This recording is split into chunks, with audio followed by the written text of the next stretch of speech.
হাদিস সাক্ষী আল্লাহর হাবিব যখন নামাজের সেজদা গেলেন, নামাজ পড়তেছে, এমন মুহূর্তে ইমাম হাসান আর হোসাইন নবীজির নাতি দুইজন দুজনে যায় নবীজির কাঁধ মোবারকের উপরে।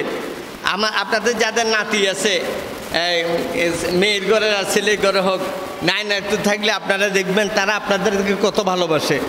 নবীজির নাতি ইমাম হাসান আর হোসাইন ছোট মানুষ, আল্লাহর হাবিব যখন নামাজ পড়ার জন্য সেজদাতে গেলেন, দুজন দৌড়িয়ে এসে আল্লাহর হাবিবের কাঁধ মোবারকের উপরে উঠে বসেছে। বলেন না সুবহানাল্লাহ।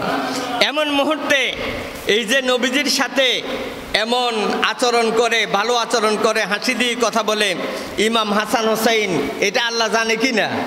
কথা বলেন, জানে কি না? যখন নবীজি সেজদাতে গেলেন, ইমাম হাসান আর হোসাইন দোনো ভাই আল্লাহর হাবিবের কাঁধ মোবারকের উপরে উঠে বসেছে।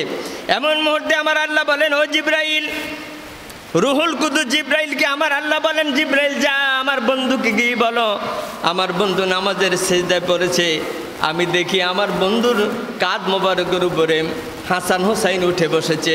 ও জিব্রাইল, আর মুহূর্ত দেরি করবে না, এই মুহূর্তে গিয়ে আমার হাবিবকে গিয়ে বলো ইমাম হাসানের হোসাইন অত্যন্ত আশা করে আমার হাবিবের কাঁধ মোবারকের মধ্যে উঠে বসেছে।